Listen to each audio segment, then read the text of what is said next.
ಪರಿಷತ್ನಲ್ಲಿ ಹೋದಂಥ ಮಾನ ಧರ್ಮಸ್ಥಳಕ್ಕೆ ಹೋದ್ರೂ ಬರಲ್ಲ. ಇದು ಬಿಜೆಪಿಯ ಪರಿಸ್ಥಿತಿ.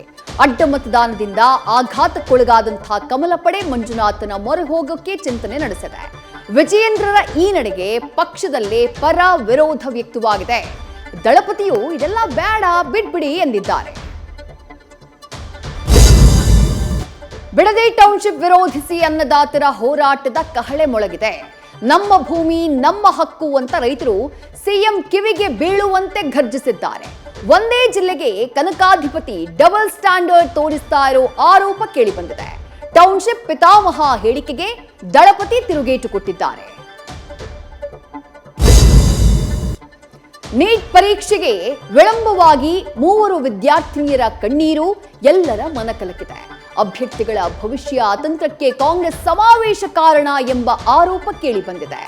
ಟ್ರಾಫಿಕ್ ಜಾಮ್ನಿಂದ ವಿಳಂಬ ಎಂಬ ಬಿಜೆಪಿ ನಾಯಕರ ಆರೋಪಕ್ಕೆ ಕಾಂಗ್ರೆಸ್ ವಿಷಾದದ ತಿರುಗೇಟನ್ನ ಕೊಟ್ಟಿದೆ.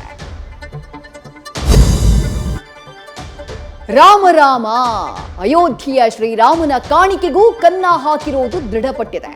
ಎಸ್ಐಟಿ ನೀಡಿರುವಂತಹ ಪ್ರಾಥಮಿಕ ವರದಿಯಲ್ಲಿ ಖದೀಮರ ಸತ್ಯ ಬಯಲಾಗಿದೆ. ಮಂದಿರಕ್ಕೆ ದಾನವಾಗಿ ಬಂದಿದ್ದಂತಹ ಚಿನ್ನ ಬೆಳ್ಳಿಯ ವಸ್ತುಗಳಲ್ಲಿ ವ್ಯತ್ಯಾಸವಾಗಿರುವುದು ನಿಜ ಆಗ್ಬಿಟ್ಟಿದೆ. 5 ಶಂಕಿತ ಸಿಬ್ಬಂದಿಯ ವಿಚಾರಣೆ ನಡೆದಿದೆ.